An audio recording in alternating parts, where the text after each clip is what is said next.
이 선물이라는 책을 쓴 스펜서 존슨은요, 그의 책에서 이런 얘기를 합니다. 세상에서 가장 소중한 선물은 과거도 아니고 미래도 아니다. 세상에서 가장 소중한 선물은 바로 현재의 순간이다. 세상에서 가장 소중한 선물은 바로 지금이다. 이렇게 얘기를 합니다. 우리가 지난 날들을 돌아보면서 산다면은 그거는 일종의 과거 회상형의 삶일 것이고요. 또 앞날의 미래만을 꿈꾸면서 우리가 산다면 일종의 미래 몽상형의 삶이라고 볼 수가 있는 것이죠. 그러나 기독교인의 삶은 과거 회상형의 삶도 아니고 미래 몽상형의 삶도 아닙니다. 어떤 성경학자는 이런 얘기를 했습니다. 행동 없는 비전은 몽상에 불과하고 비전 없는 행동은 시간 낭비일 뿐이다. 행동이 뒷받침되는 비전은 세상을 변화시킬 수가 있다. 이렇게 말을 했는데요. 그래서 우리 현대 기독교인들의 삶도 과거를 회상하는 삶이 아니라 또 미래를 그냥 꿈꾸는 그런 삶만을 의미하는 것이 아니라 사실은 현재에 발을 딛고 살고 있는 일종의 현재 진행형의 삶이다. 이렇게 얘기할 수 있는 것이죠. 과거의 결과가 현재고 또 현재의 삶이 미래를 세워간다고 생각한다면 결국 과거, 현재, 미래에 있어서 우리 현대 기독교인들이 정말 최선을 다하고 초점을 맞춰야 될 삶은 우리에게 주어진 선물처럼 주어진 현재의 삶을 어떻게 사느냐에 달려 있는 것이죠. 아무리 과거에 어떻다 하더라도 현재의 삶이 뒷받침되지 않는다면 과거에 대한 우리의 생각이나 어떤 우리의 확신이라는 것은 그거는 허상에 불과할 수 있습니다. 현재가 뒷받침되지 않는 과거는 없는 것이죠. 또 우리가 현재를 제대로 살지 않는다면 우리의 내딛는 발걸음이 결국은 우리의 미래를 결정을 짓는데 현재의 삶을 소홀히 한다면 미래의 삶도 우리가 보장할 수가 없는 것이죠. 우리는 여기서 분명히 균형을 찾을 필요는 있습니다. 기독교인들의 미래는 예수 그리스도 안에서 확정되어 있습니다. 우리가 이 땅에서 어떠한 삶을 살든 하나님께서 우리에게 허락하신 구원과 영생은 변함이 없는 것이고 우리가 예수 그리스도를 믿음으로 구원을 확신을 갖고 우리가 이 땅을 살아갈 때 우리는 이미 하나님 나라 안에 들어와 있는 것이죠. 현재 하나님 나라 안에 들어와 있으니 미래에도 우리는 하나님 나라 안에 있을 것이고 예수님의 재림으로 이 땅에 온전히 임할 하나님 나라 안에서 우리는 영생을 누리게 될 것은 확정된 사실입니다. 그럼에도 불구하고요, 이런 구원과 영생, 하나님의 나라와 관련된 이런 확정된 사실의 기초에서 사도 바울은 그 또한 구원의 확신과 부활의 확신을 가졌지만 현재의 삶에 최선을 다할 것을 강조합니다. 저와 여러분들이 구원을 확신하고 부활을 확신하고 영생을 확신한다고 해서 이 땅에서의 삶을 아무렇게나 살아도 될 대로 되라는 식으로 산다는 것은 결코 성경적이지도 않고 하나님께서 원하시는 삶이 될 수가 없는 것이죠. 사도 바울은 오늘 본문에서 빌립보 교인들에게 현재의 삶을 그들에게 주어진 매일매일의 삶을 어떻게 살아야 될지를 하나의 그림으로 하나의 비유로 설명을 합니다. 저와 여러분들에게 주시는 똑같은 메시지인 것이죠. 우리가 현재를 어떻게 살 것인가? 매일의 삶을 어떻게 살 것인가? 2023년 한 해의 삶도 결국은 우리가 매일매일 어떻게 사느냐에 달려있는 것과 마찬가지인 것이죠. 우리는 계획을 세울 필요도 있고 목적을 세울 필요도 있고 무언가를 소망하며 우리가 이 땅을 살아갈 필요가 있습니다. 그러나 매일의 삶 속에서 그것이 뒷받침되지 않는다면 우리의 계획이나 목적이나 소망도 다 부질없는 것이 되겠죠. 그래서 현재를 어떻게 사느냐, 그것이 결국 과거와 미래를 이어주는 가장 핵심적인 부분이라고 볼 수가 있습니다. 그래서 기독교인의 삶은 멈춰진 삶이 아니라 그냥 꿈꾸는 삶이 아니라 현재 진행형의 삶이다. 영어로 표현하면 ing의 삶이라는 것이죠. 지금 우리가 살아가고 있다는 것이죠. 사도 바울은 오늘 본문 13절 전반부에서 자신이 처한 상황을 아주 솔직하고 직설적으로 표현합니다. 형제자매 여러분, 나는 아직 그것을 붙들었다고 생각하지 않습니다. 여기서 우리가 좀 눈여겨봐야 될 것이 주어를 좀 눈여겨봐야 되는데요. 헬라어라는 그 언어는 굳이 주어를 쓰지 않아도 동사의 어미만을 갖고도 그것이 1인칭인지 2인칭인지 3인칭인지 단수인지 복수인지가 다 분별이 됩니다. 그러니까 굳이 주어를 쓰지 않아도 동사만 보더라도 주어를 우리가 쉽게 찾을 수가 있는 것이죠. 그럼에도 불구하고 동사의 어미만을 갖고도 주어를 알 수 있는데 거기에다가 특별히 부가해서 주어를 굳이 표현할 때에는 강조하기 위해서입니다. 예를 들면 요한복음서에서 7번에 걸쳐서 예수님께서 나는 무엇이다, 영어로는 I am, 헬라어로는 에고 에이미 이런 표현을 쓰는데요. 동사만 갖고도 주어가 예수님인 것을 우리가 쉽게 알 수 있는데 굳이 예수님께서 나는 이라는 주어를 거기에 첨가한 것은 강조하기 위한 것이죠. 예수님의 7번의 나는 이라는 문장은 예수님의 신성, 예수님이 하나님이심을 가리키는 예수님의 정체성을 강조하는 표현입니다. 그래서 불필요한 주어까지도 특별히 포함시킨 것이죠. 오늘 본문도 마찬가지인데요. 사도 바울이 말하고 있는 것을 빌립보 교인들이 모를 리가 없고요. 헬라어 문법적으로도 쉽게 이해가 되는데 굳이 사도 바울이 나는이라는 주어를 포함을 시킵니다. 그뿐만이 아니라 나라는 주어 옆에다가 일종의 영어로 셀프 같은 제기대명사까지 포함을 시킵니다. 그래서 우리 세번역에서는 나는이라고 번역을 했지만 이거를 좀 더 강조해서 번역을 하면 나 자신은 뭐 이렇게 우리가 강조할 수가 있는 것이죠. 그러니까 사도 바울이 지금 특별히 강조하고 있어요. 나 자신은 나 자신조차 아직 그것을 붙들었다고 생각하지 않습니다. 여기서 그것을 붙들었다고 생각하지 않는다고 했을 때 그것은 과연 뭐를 의미할까? 사도 바울은 구원의 확신도 있었고요, 부활의 확신도 있었습니다.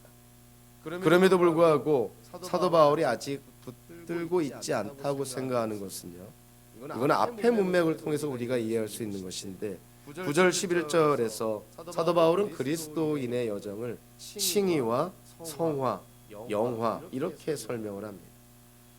예수 그리스도를 믿음으로 우리가 의롭게 되었고 또 예수님을 닮아가는 거룩한 성화의 과정 속에 우리가 놓여 있으며 예수님이 이 땅에 재림하실 때 우리도 예수님처럼 죽음에서 부활하여서 영광스러운 모습으로 우리가 예수님을 맞이하게 될 것이다. 그렇게 영화를 설명을 합니다. 사도 바울은 확신을 했죠. 그는 의롭게 되었고 지금 예수님의 의로움을 닮아가고 있고 결국은 하나님 앞에서 의롭다 여김을 받는 구원의 완성, 미래의 부활을 확신을 합니다. 그럼에도 불구하고요, 사도 바울이 여기서 아직 붙들지 않았다는 것은 미래에 일어날 일이 아직 일어나진 않았다는 것이죠.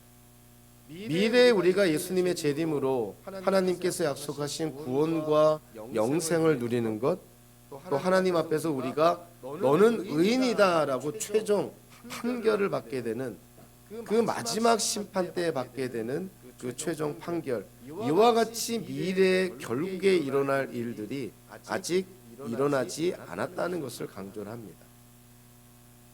사도 바울은 미래에 일어날 구원의 완성, 육체적인 구원이요 죽음에서의 부활을 확신은 했지만 지금 현재에는 아직 일어나지 않았다는 것이죠.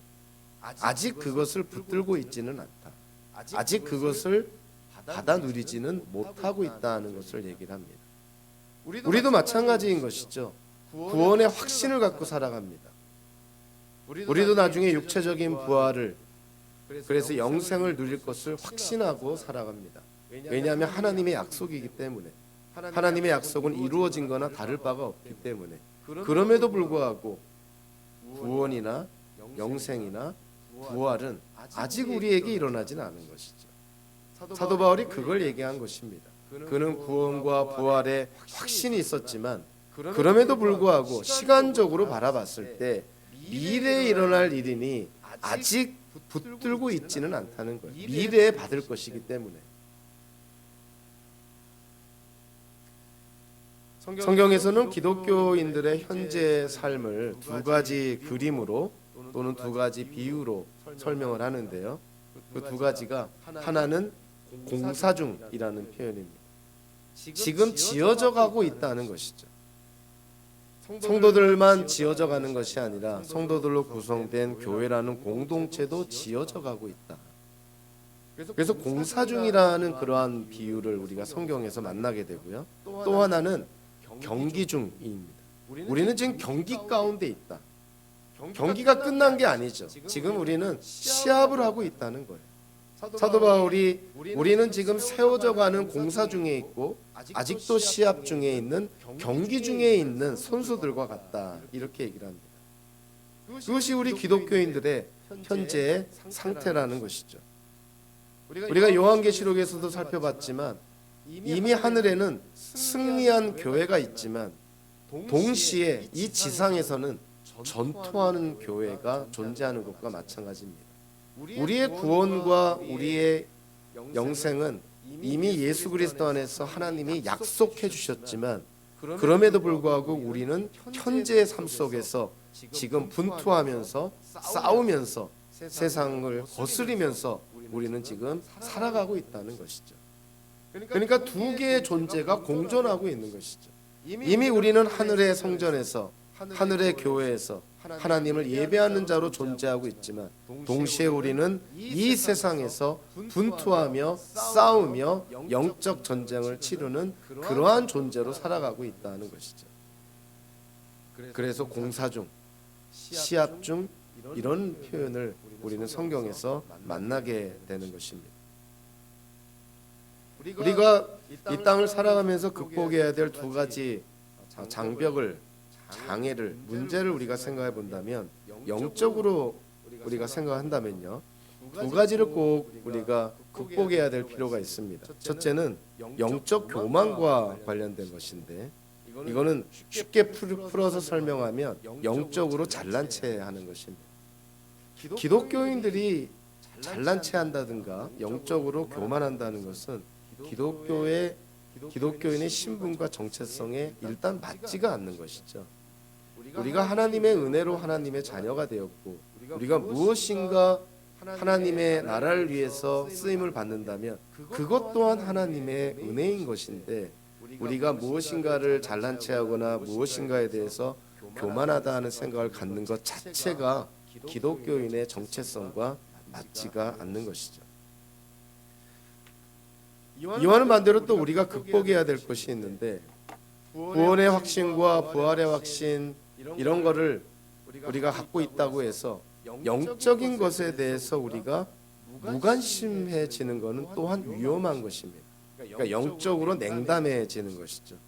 어차피 구원을 받았고, 어차피 부활할 것이고, 어차피 하나님 나라 안에서 영생할 건데 그렇게 힘들게 살고 영적으로 전쟁을 치르고 그렇게 애쓰며 살 필요가 있겠느냐. 영적으로 냉담해지는 것, 영적으로 무관심해지는 것, 이것 또한 우리 기독교인들이 극복해야 될 장벽입니다. 영적인 부분에 냉담하고 무관심하다는 것은 한마디로 우리의 영적 성장을 포기하는 것일 뿐만이 아니라, 더 무서운 것은 영적으로 냉담하고 무관심해질 때 우리는 악한 영의 유혹과 시험에 우리가 무방비 상태에 놓일 수도 있는 것이죠. 그러니까 기독교인들은 이 땅을 살아가면서 구원의 확신과 부활의 확신을 가지면서 이런 어떤 영적인 측면에 관심을 갖고 영적인 성장과 향상에 우리가 관심을 갖는 것은 당연한 성도의 자세라는 것이에요. 사도 바울은 자신이 구원의 완성을 또 부활의 체험을 아직 하지는 못했지만 그럼에도 불구하고 구원의 확신을 갖고 부활의 확신을 갖고 있지만 현재를 살아갈 때 우리는 최선을 다 해야 된다는 것을 강조를 합니다. 사도 바울은 뒤에 있는 것은 잊어버리고 앞에 있는 것을 향하여서 나아갑니다. 도대체 사도 바울이 뒤에 있는 것을 잊어버린다고 했을 때 뒤에 있는 것은 도대체 무엇을 의미하는 것일까? 물론 문맥적으로 보면요, 이 빌립보서 3장 4절 6절에서는 사도 바울이 예수님을 만나기 전에 그가 의롭다고 생각했던 근거들을 언급을 합니다. 그러니까 세상적이고 인본주의적인 것이죠. 그의 뭐 집안이라든가 그의 현재 사회적인 위치라든가 그의 학벌이라든가 그의 지식이라든가 뭐 이런 것들입니다. 문맥적으로는 그와 같은 것들을 잊어버리고 앞에 있는 것을 향하여 나아가야 된다 이렇게 얘기를 하는데, 단순히 예수님을 믿기 전에 사도 바울이 자기 의로움의 근거가 되었던 것만을 얘기하는 것은 분명 아닐 것이고요. 여기에는 미래적인 측면도 있습니다. 사도 바울이 앞으로 사역을 하면서 하나님께 나아가는데 걸림돌이 될 수 있는 모든 것을 이미 다 포함하고 있다고 이해가 됩니다. 즉 그가 사역을 하면서 사역의 열매나 결실들, 정말 풍성한 열매와 결실들을 맺을 수가 있고 실제로 맺었는데, 만약에 그러한 사역의 열매나 결실들이 하나님께 나아가는데 방해가 된다면 그것조차 있겠다는 것이죠.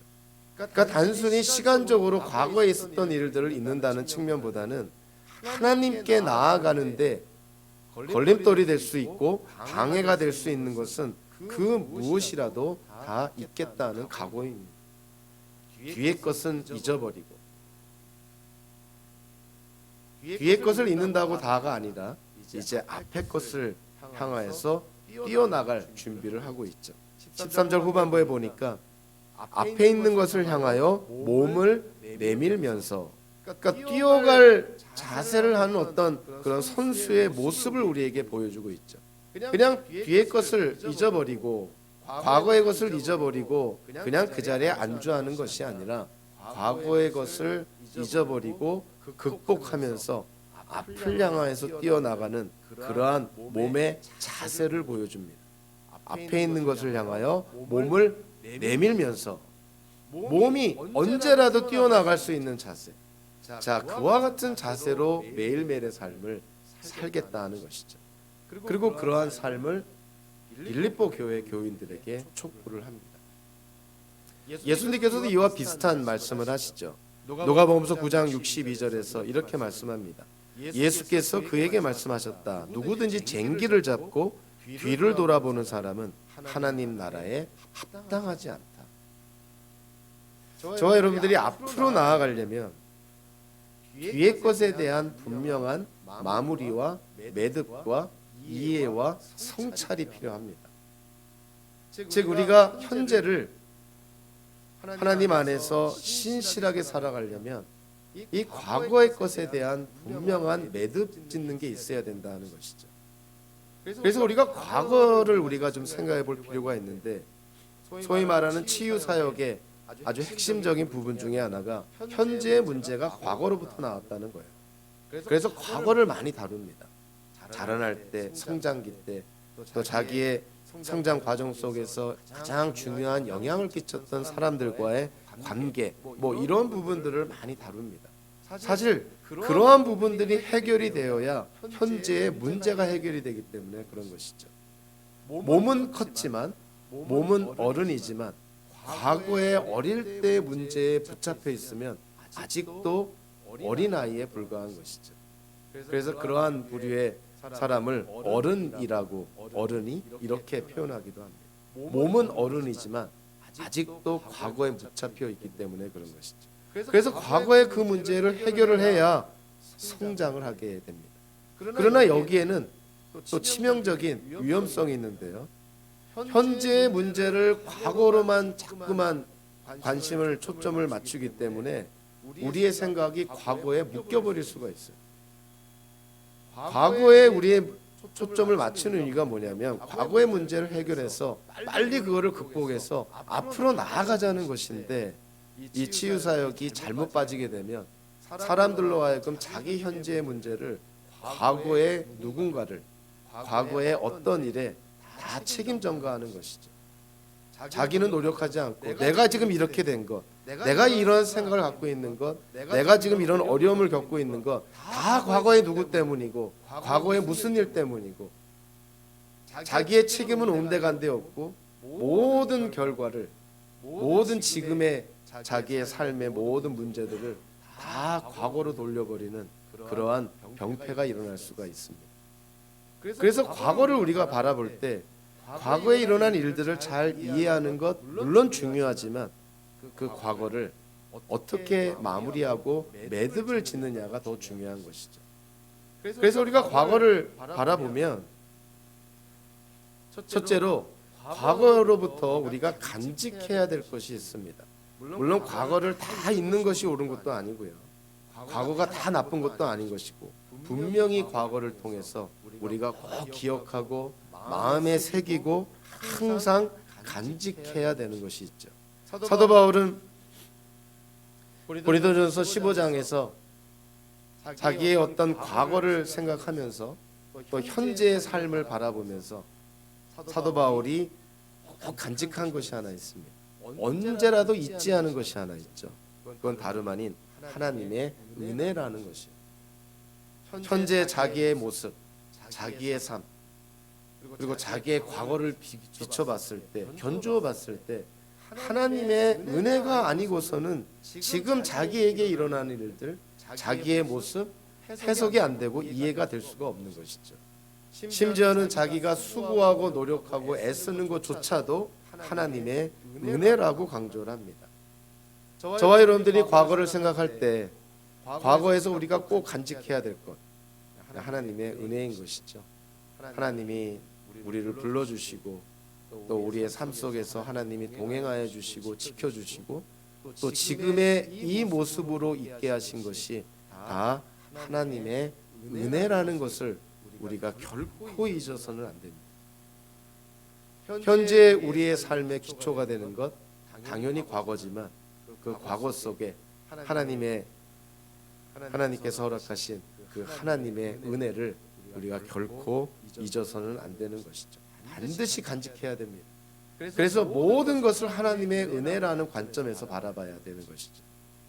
그러나 과거는 이렇게 우리가 간직해야 될 것만 있는 것이 아니라 극복해야 될 것이 있습니다. 물론 치유 사역자들이 강조하는 부분이 이런 부분인 것이죠. 과거의 문제, 과거의 상처, 과거의 아픔들, 지금도 나에게 악영향을 끼치는 그 무엇인가를, 과거의 무엇인가를 극복을 해야 현재의 문제가 해결이 되고 앞으로 나아갈 수가 있다는 것이죠. 이스라엘 민족도 극복해야 될 것이 있었습니다. 광야에서 하나님의 공급하심으로 광야를 지나갈 때 이스라엘 민족은 과거의 이집트에서의 삶을 회상하게 됩니다. 민수기 11장 5절 6절에 보면 너무나 생생하게 구체적으로 묘사하죠. 자, 그들이 불평하고 원망하는 것 들여다보면 너무나 참 유치하다는 생각밖에 들진 않습니다.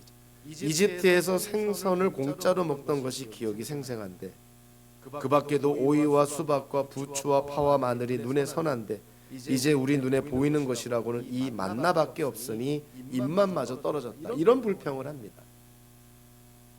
하나님께서 광야에서 하늘에서 만나를 내려주셔서 그들로 하여금 살아갈 수 있도록 그렇게 허락하셨는데 이들은 하나님께서 내려주시는 만나가 익숙해지다 보니까 그것조차 이제 불평의 원인이 되어서 과거의 이집트에서 노예 생활을 하면서 그들이 먹었던 그런 음식들을 기억하며 하나님께 불평하고 원망하고 있는 모습을 보게 됩니다.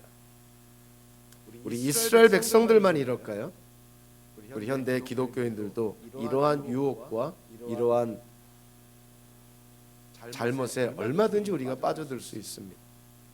현대 기독교인들이 살면서 과거에 우리가 생각하고 과거에 우리가 생활하고 또는 과거에 우리가 누렸던 것들을 포기한 것들이 많이 있습니다.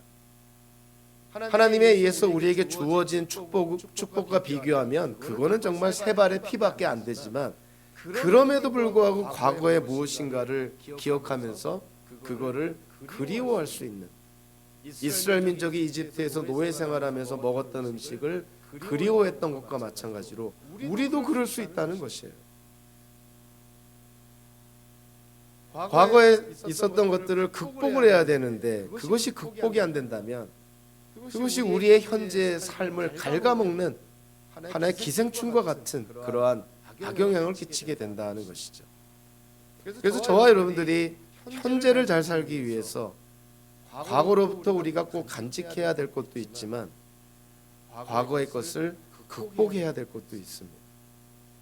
그것이 어떤 특정한 사람과의 관계든 어떤 경험이든 체험이든 또 그걸로 말미암아 우리가 받은 상처나 아픔이든 간에 그 어떤 것이든 현재의 삶에 방해가 되는 것, 극복을 해야 되는 것이죠.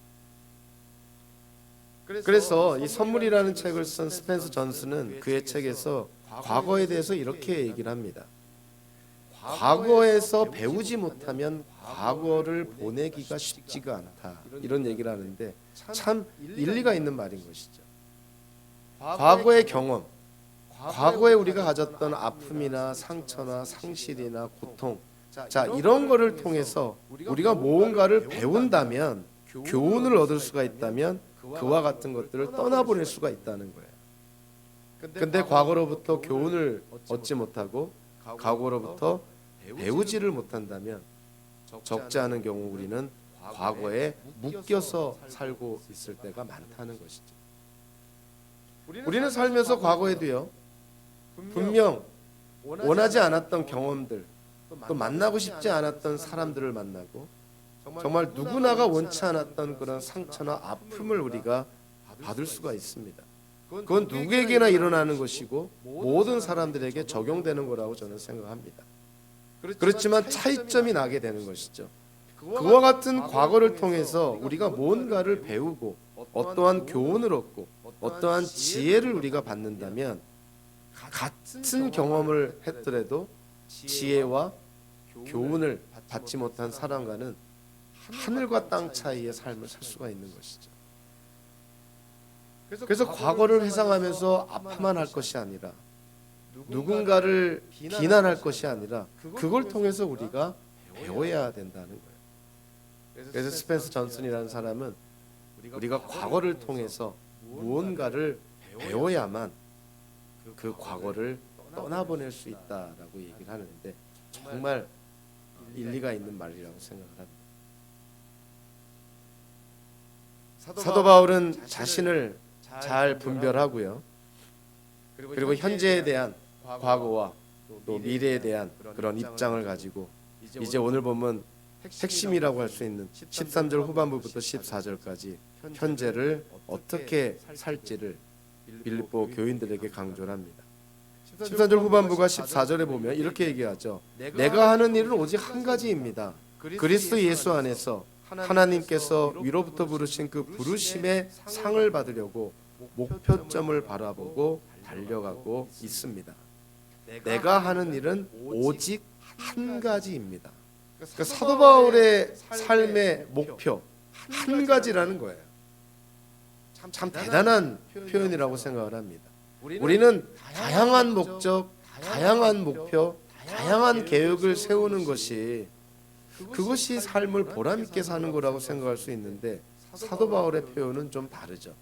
내가 생각하는 것은 내가 하는 일은, 즉 내가 하고자 하는 일은 오직 한 가지입니다.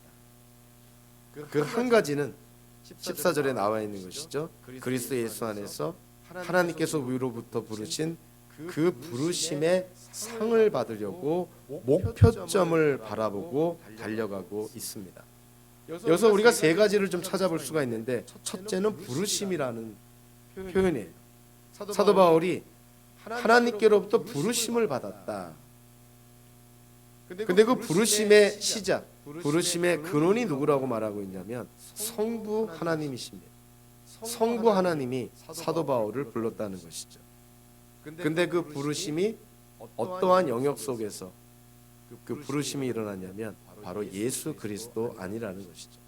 성부 하나님께서 예수 그리스도 안에서 사도 바울 나를 불렀다는 거예요. 즉 우리를 부르심, 물론 부르심에는 구원으로의 부르심도 있고 사명으로의 부르심도 있지만 어쨌든 사도 바울이 하나님의 부르심은 성부 성자의 역사라는 거예요.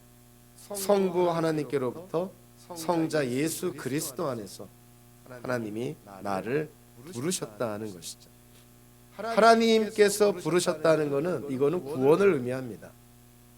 그러니까 구원이라는 것은 성부 하나님께로부터 시작이 되고 그 구원은 예수 그리스도 안에서 주어진다는 것이죠. 이걸 다르게 말하면은 예수 그리스도 밖에서는 우리에게 구원이 주어지지 않는다는 것이에요. 하나님의 부르심이 예수 그리스도 안에서 일어난다. 저와 여러분들이 하나님의 부르심을 받았다는 걸 확신한다면 그 부르심은 예수 그리스도 안에서 하나님께서 우리를 부르신 것입니다. 사도 바울은 예수 그리스도 안에서 하나님께서 자기를 부르신 것을 확신하면서요. 두 번째로 목표점을 향하여 달려가고 있다. 사도 바울이 생각하는 그 목표라는 것이 과연 무엇일까? 아까도 사도 바울이 붙들지 않았다고 얘기를 했는데 바로 붙들지 않은 그 무엇인 것입니다. 그거는 미래에 일어날 구원과 영생을 실제로 받아 누리게 되는 것, 마지막 심판 때 의인이라 최종적인 판결을 받게 되는 것, 그거를 바라보고 나아가고 있다. 이렇게 얘기를 합니다. 오늘 본문에서는 사도 바울이 달리기와 같은 그러한 운동으로 비유를 했지만 고린도전서 9장에서는 권투를 또 예를 들어서 설명을 합니다. 그러므로 나는 목표 없이 달리듯이 달리기를 하는 것이 아닙니다. 나는 허공을 치듯이 권투를 하는 것이 아닙니다.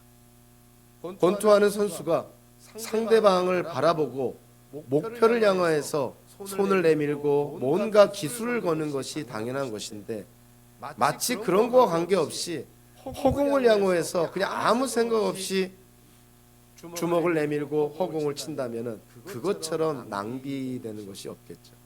사도 바울은 그렇지 않다는 거예요. 달리는 선수가 마지막 종착점을 향하여 달려가듯이 권투하는 선수가 목표를 갖고 주먹을 내뻗고 기술을 거는 것처럼 자기도 지금 목표를 향하여 나아가고 있다. 그것도 한 가지라는 거예요. 김남준 목사님이 쓴 게으름이라는 책이 있는데요. 현대 기독교인들에게 있어서 꼭 극복해야 될 병폐 가운데 하나가 게으름이라는 것을 강조를 합니다. 우리 기독교인들이 부지런할 것 같은데 의외로 게으르다는 것이죠. 그래서 그 책에서 김남준 목사님은 이 게으름을 극복하기 위해서 무엇을 제시를 하냐면 단순한 삶을 살 것을 촉구를 합니다. 우리가 생각할 때는 단순한 삶을 살면 오히려 더 게을러지지 않을까 이렇게 생각하는데 단순한 삶을 살 때 우리는 오히려 게으름을 극복할 수가 있다는 것이죠. 물론 우리는 구별할 필요는 있습니다. 단순한 삶과 단조로운 삶은 좀 다른 것이죠. 비슷한 것 같지만 근원적인 차이가 있습니다. 단순한 삶은요, 목표가 분명히 있습니다. 마치 사도 바울이 한 가지라고 표현된 것처럼 목표가 있는 삶, 그것이 어찌 보면 단순한 삶인 것이죠. 왜냐하면 목표에 집중하기 때문에. 그러나 단조로운 삶의 특징은요, 목표가 없는 삶이 대부분입니다. 단조롭다는 것은 목표 없이 그냥 허공을 치는 것과 같이 목표점을 바라보고 달려가지 않는, 아무데나 달려가고 아무데나 방황하고 유리하는 그러한 단조로운 삶, 그러한 삶은 여지없이 목표가 없는 그냥 기계적이고 반복적인 삶일 가능성이 많은 것이죠. 기독교인의 삶이 재미가 없을 것이라고 생각을 많이 합니다. 근데 기독교인의 삶이 재미가 없다는 건 어떠한 전제를 하고 있냐면 기독교인의 삶이 단조롭다고 생각하죠. 기계적이고 반복적인 삶. 그런 단조로운 삶이라고 생각하기 때문에 기독교인의 삶이 재미없다고 생각하지만 기독교인의 삶은 결코 재미없는 단조로운 삶이 아닙니다. 오히려 기독교인의 삶은요, 하나의 목표를 향하여서 집중력을 갖고 있는 단순한 삶이라는 것이죠. 바쁘고 분주한 삶이 우리의 삶을 보람있게 사는 것이 아닙니다. 그냥 바쁘게 분주하게 이것저것 막 건들면서 이것도 했다가 저것도 했다가 여기에 신경 썼다가 저기에 신경 썼다가 여기에 관심을 가졌다가 저기에 관심을 가졌다가 그냥 뭔지 모르게 분주하게 먼지를 일으키는 그러한 바쁜 삶이 결코 하나님께서 원하시는 기독교인의 삶이 아닙니다. 기독교인의 삶은 단순한 삶이 되어야 되겠죠. 목표가 분명한 삶. 이거를 우리의 삶 속에 적용한다면 우선순위가 분명한 삶. 여러분들 매일매일의 삶을 살아갈 때 우선순위가 분명하지 않으면요, 아무리 바쁘고 분주한 삶을 살아도 하루가 끝날 때 한 것이 없어요. 그냥 바쁘게만 살았어요. 분주하게만 살았어요. 그냥 나에게 일어나는 일들을 그냥 기계적으로 반응만 하고 살았습니다. 근데 하루가 끝나고 나서 보니까 정작 해야 될 중요한 일들을 안 한 경우가 너무 많은 것이죠. 그래서 우리가 매일매일의 삶 속에서 삶의 우선순위를 정할 필요가 있습니다. 링컨이 아주 유명한 말을 했잖아요. 나는 성경을 읽지 않고는 아침을 먹지 않겠노라. 요즘은 아침 안 먹는 사람도 많긴 하지만 링컨은 그만큼 우선순위를 분명히 했던 것이죠. 어떤 육체적인 건강을 위해서 먹어야 될 음식보다 더 중요한 것이 성경을 읽는 것이 더 중요하다. 영적인 건강이 더 중요하고 영적인 성장이 더 중요하다. 그래서 나는 성경을 읽지 않고는 아침을 먹지 않겠노라. 어찌 보면 링컨 대통령의 우선순위를 보여주는 것이죠. 단순한 표현이지만 굉장히 중요한 것을 함축하고 있다고 생각을 합니다. 사도 바울이 한 가지의 목표점을 향해 나아가는 것처럼 저와 여러분들도 목표가 분명하면 거기에 따라서 우선순위가 잘 정립이 될 것이고요. 우선순위가 정립이 되면 분주한 삶이 아니라 집중력이 있는 단순한 삶을 살 수 있습니다. 그럴 때 매일매일의 삶 속에서 우리가 의미가 있고 가치가 있고 보람이 있는 삶을 살게 되는 것이죠. 사도 바울은 하나님의 부르심을 확신하고 한 가지의 목표점을 향해서 달려가는데 그 끝에는 하나님께서 허락하신 상이 있다는 것을 또한 확신을 합니다. 물론 기독교인들이 인생을 마쳤을 때 하나님께 약속받은 상이라는 것은 좀 넓은 의미로 보면 그거는 구원과 영생의 축복임에는 분명합니다. 빌립보서 문맥적으로 보면요, 사도 바울이 그 목표점에서 하나님께로부터 받은 상, 그거를 다양하게 묘사합니다. 예수 그리스도를 온전히 얻는 것, 예수님을 완전히 아는 것, 그리고 예수님과 완벽한 교제 가운데 있는 것, 이렇게 표현을 합니다.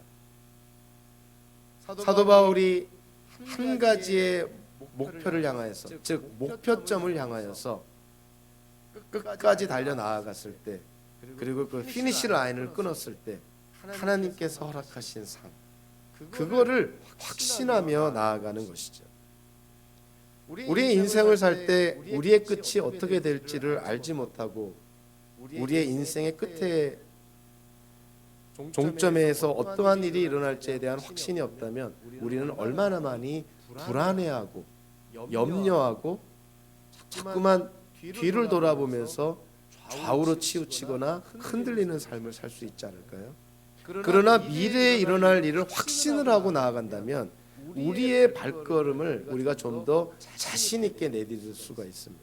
그래서 기독교인들은 불투명한 미래를 향해서 나아가는 삶이 아니라 이미 하나님 안에서 확정된 미래를 향하여서 자신 있게 내딛는 발걸음이 바로 우리 기독교인들의 삶이라는 것이죠. 그래서 디모데후서 4장 8절에서 사도 바울이 이렇게 얘기합니다. 이제는 나를 위하여 의의 면류관이 마련되어 있으므로 의로운 재판장이신 주님께서 그날에 그것을 나에게 주실 것이며 나에게만이 아니라 주님께서 나타나시기를 사모하는 모든 사람에게도 주실 것입니다. 사도 바울이 확신합니다. 내가 결승점을 끊는 그 순간 하나님께서 나를 위해서 예비하신 의의 면류관을 주실 것이다. 확신을 하는 것이죠.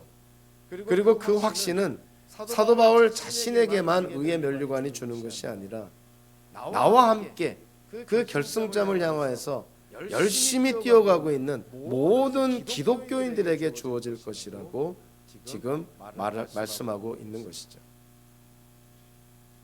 경기를 한다 그러면 1등, 2등, 3등 이렇게 어떤 메달을 주어주는 걸 생각하는데 성경에서 말하는 이 달리기 여기는 좀 다른 특징이 있는 것이죠. 1등, 2등, 3등만 메달을 주는 것이 아니라 완주한 모든 사람들에게 메달을 줍니다. 그게 의의 면류관이라는 거예요. 우리가 끝까지 최선을 다해서 그 결승점을 끊는다면 결승점을 끊는 모든 사람들 빨리 끊든 늦게 끊든 뭐 지치면서 끊든 힘차게 끊든 어쨌든 결승점을 끊는 사람에게 하나님께서 의의 면류관을 주신다는 것이에요. 플로리다에서 사역을 할 때 매년 3월이 되면 그 잭슨빌이라는 도시에 큰 이벤트가 하나 열립니다. 그거는 게이트 리버런이라는 달리기 시합인데요. 약 10마일을 뛰는 그런 시합입니다. 그래서 제가 잭슨빌에 있을 때 특별히 몸이 아프지 않으면 해마다 여기에 참가를 했었는데 이 게이트 리버런의 특징 아마 다른 그 달리기 시합도 마찬가지일 거라고 생각을 하는데요. 이 게이트 리버런의 특징은 여기를 완주한 사람은 1시간이 걸려 완주를 하든 4시간이 걸려 완주를 하든 모든 사람들에게 메달을 줍니다. 그래서 저희 집에도 지금 이 메달이 한 너댓 개 지금 걸려 있죠. 제가 성적이 좋아서가 아니라 빨리 뛰어서가 아니라 완주했기 때문에 그런 거예요. 우리 기독교인의 삶이 그렇다는 거예요. 우리의 삶, 달리기와 같은 이 삶. 이거는 100m의 그런 어떤 달리기가 아니라 마라톤과 같은 것 아닙니까? 어쨌든 목표점을 향하여서 어떤 때는 우리가 기진맥진하고 주저앉기도 하지만 그래도 그 목표점 하나를 갖고 우리가 최선을 다해서 달려가면 그 결승점에 예수님께서 기다리고 계시고 그리고 우리가 그 결승점을 끊는 순간 우리에게 준비된 의의 면류관 메달을 우리에게 주신다는 것이죠. 한마디로 사도 바울은 빌립보 교인들에게 그들이 현재를 살 때 어떻게 살아야 될지를 이렇게 비유적으로 그림으로 보여줍니다. 운동장에 서 있는 선수에게 휴식이라는 것은 없겠죠. 물론 해프타임이나 경기가 끝날 때는 쉴 수 있겠지만 시합 중에 있는 선수는 휴식이라는 것이 없습니다. 어쨌든 뛰어야 되는 것이죠. 경기 종료를 알리는 신호가 울릴 때까지 뛰어야 됩니다. 그러니까 저와 여러분들의 인생이 그와 같은 것이죠. 우리의 미래가 확정이 되어 있고 하나님의 약속은 분명히 일어나지만 그럼에도 불구하고 우리는 지금 시합 중에 있는 선수라는 거예요. 그래서 우리가 운동장 안에 있을 때 인생이라는 운동장 안에 있을 때 선수로서 마지막 휘슬이 불릴 때까지 우리는 최선을 다해 뛰어야 되는 것이고 시합에 임해야 되는 것이죠. 사도 바울이 빌립보 교인들에게 그거를 강조합니다. 여러분들의 구원과 부활은 예수 그리스도 안에서 하나님의 약속 안에서 확정되어 있습니다. 확신을 가지십시오. 그럼에도 불구하고 매일의 삶에 최선을 다해야 됩니다. 저는 한 가지의 목표점만을 바라보고 하나님께서 결승점에서 예비하신 그 의의 면류관을 받을 것을 확신하며 저는 몸을 앞으로 내밀면서 뛰어나가는 선수처럼 그렇게 매일 매일을 살아가고 있으니 빌립보 교회 성도 여러분들도 그렇게 살아가야 됩니다. 2023년이 이제 시작이 됐는데 저와 여러분들이 올 한 해를 어떻게 살아야 될까? 새해 결심도 필요하고요. 나름대로 목표와 목적 분명히 정해야 될 것이고요. 삶의 모든 부분에 있어서 나름대로 향상을 하기 위해서, 진보하기 위해서, 우리가 또 더 발전하기 위해서 나름대로 우리의 어떤 목표를 세우는 것은 지극히 당연합니다. 그러나 거기에는 반드시 전제가 되어야 될 것이 있죠. 우리의 목표와 목적은 결국 우리의 매일의 삶에 달려 있다는 거예요. 신앙적으로 성장하기 원한다면, 매일의 삶 속에서 경건 생활을 소홀히 한다면 결코 그런 일도 일어나지 않습니다. 한 해 동안 좀 건강하기를 원한다면, 매일의 삶 속에서 시간을 내어서 우선순위를 두고 운동하지 않으면 결코 건강해지지 않습니다. 저와 여러분들의 삶 속에서 하나님이 맺어주신 관계가 좀 더 건강하고 성숙한 관계로 나아가기 원한다면, 그 관계에 최선을 다하지 않는다면 결코 발전된 성숙한 관계를 우리가 누릴 수가 없게 되겠죠. 우리 엔하바 한인장로교회 모든 성도님들이 우리의 결승점에서, 인생의 결승점에서 우리가 분명히 받아 누릴 그 의의 면류관, 예수님께서 걸어주실 메달을 우리가 확신하면서 저와 여러분들 2023년 매일의 삶이 정말 뒤를 돌아보아 2023년 끝날에 이때를 돌아보아 조금도 부족함이나 아쉬움이나 후회함이 없는 모든 일에 최선을 다하며 모든 일에 하나님의 영광을 드러내는 매일의 삶을 살아가시기를 주님의 이름으로 축원합니다. 기도하겠습니다. 사랑의 하나님, 감사합니다. 사도 바울의